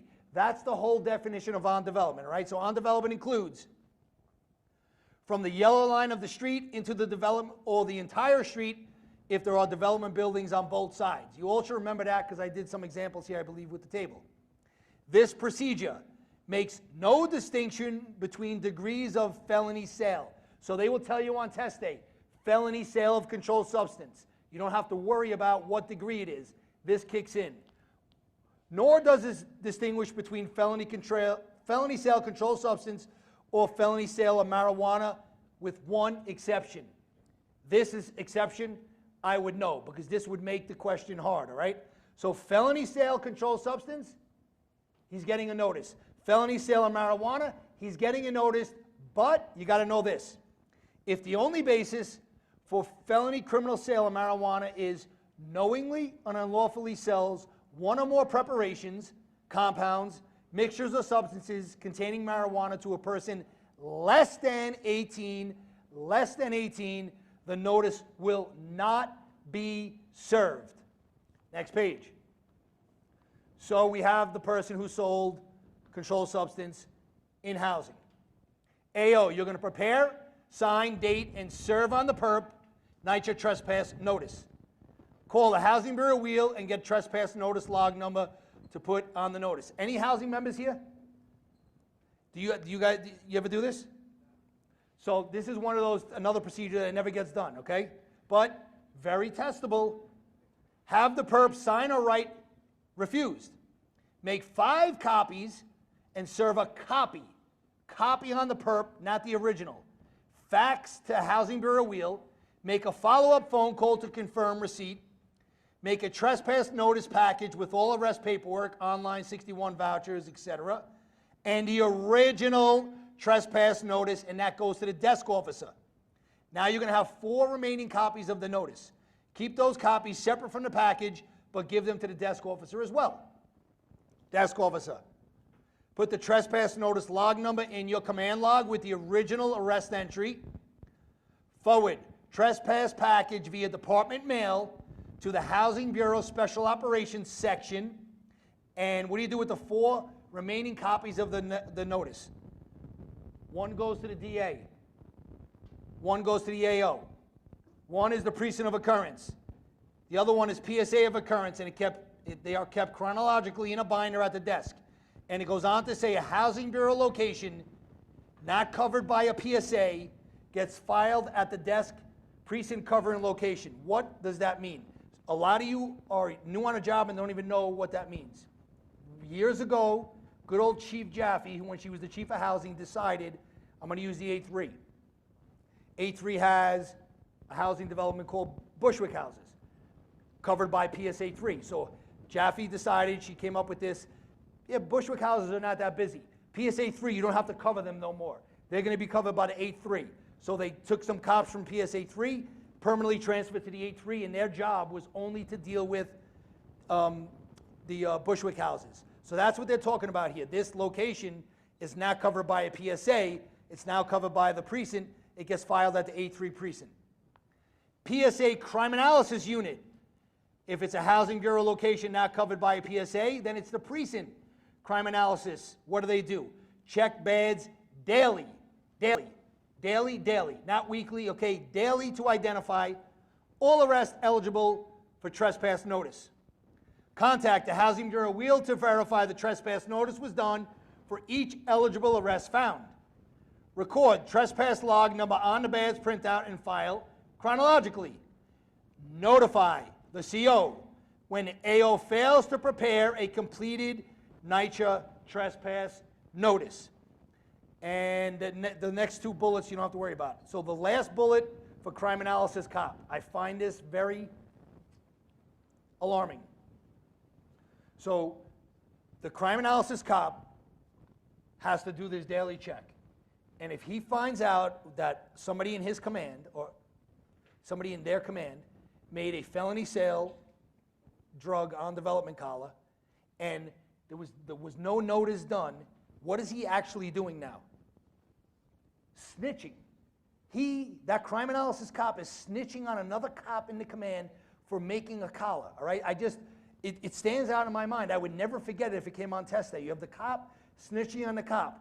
And he's not just snitching to the sergeant, he is breaking the chain of command and snitching to the CO, all right? I think it's a big deal.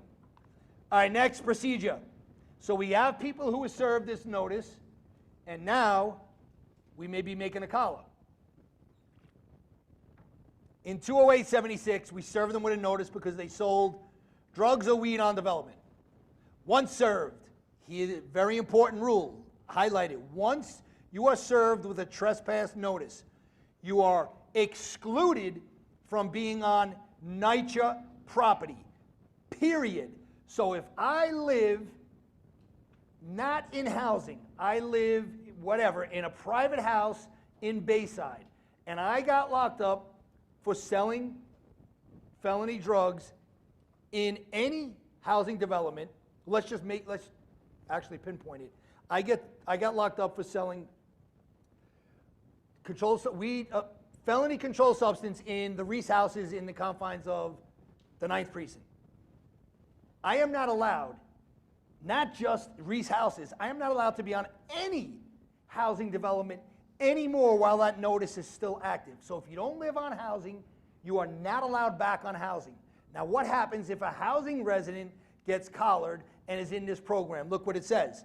If they live in housing, they are excluded from NYCHA property other than their residence and common areas within their development. So let's use that example and expand.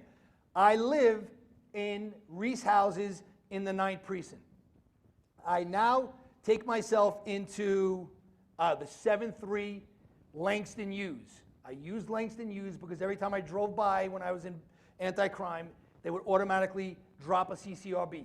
Here he comes. Meanwhile, I didn't even do anything. I used to do a lot, but anytime I drove by, I got a CCRB. Good old Langston Hughes. So I got collared for felony sale in Langston Hughes. But I live in Manhattan. Am I allowed back in Langston Hughes? Nope. I'm not allowed back in any housing now except for where I reside. Reese houses and any of the common areas within that development, right? I think that's very, very testable if they go here. Here in 20877, we lock the perp up for violating that notice if they set foot on NYCHA property.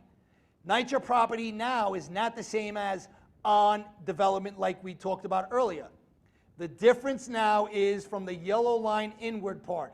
So the streets around the building don't count for this part. That makes sense, okay? We're telling this person you're not allowed to come back on NYCHA.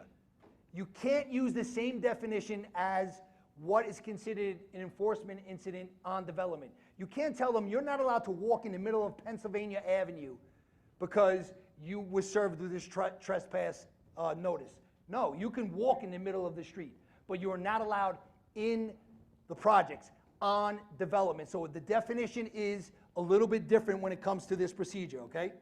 Top of the next page. When taking enforcement action on NYCHA property, what's enforcement? This was in 2 weeks ago.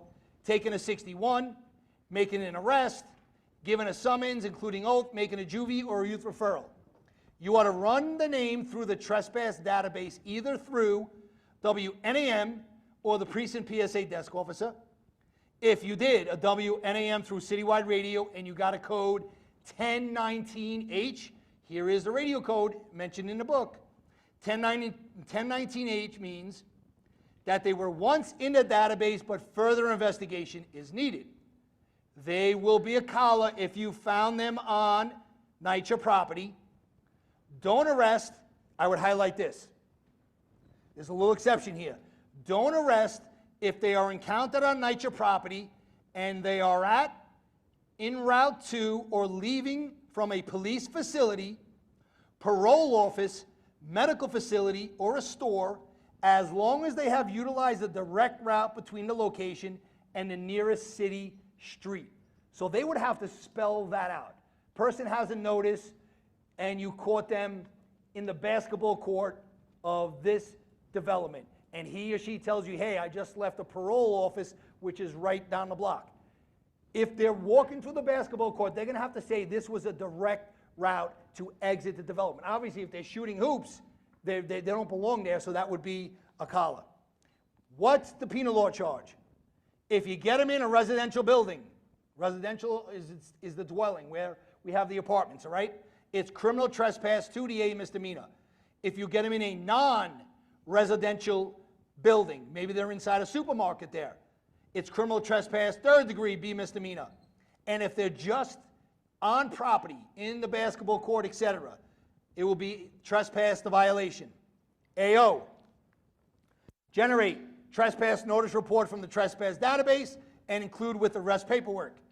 Include copy of your trespass notice which was violated by arrestee if available. Phone a Housing Bureau wheel with details of the arrest. Deliver all paperwork to the desk officer for review. Desk officer duty. Make a command log entry with the name of the Housing Bureau wheel member notified. Forward copies via department mail of the online and trespass notice report to the Housing Bureau Special Operations section. Let's go to the next page real quick. Not real quick, but 34. So I just want to touch on robbery. This is definitely something in the penal law you should know. Test purposes and everyday usage, all right? I told you I'm not a big penal law person, but I definitely did know the difference between Rob 1, 2, and 3. And another penal law that I would say you should know. You remember continuous events? I did that here, right? I gave you examples and with the chart. Speaking of that, there's going to be a key essential video going up with continuous events that I did last week. It's going up. I'm not going to give you a date and a time because then you're going to hold me to it. You're going to see it sometime this week. So in a continuous event, real quick refresher.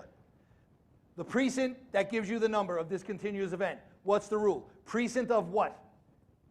Origination, where it started, right? That's the precint that gets stuck giving you a complaint number. Unless we have a homicide, I would know what that is in the penal law. Very easy, that's not hard.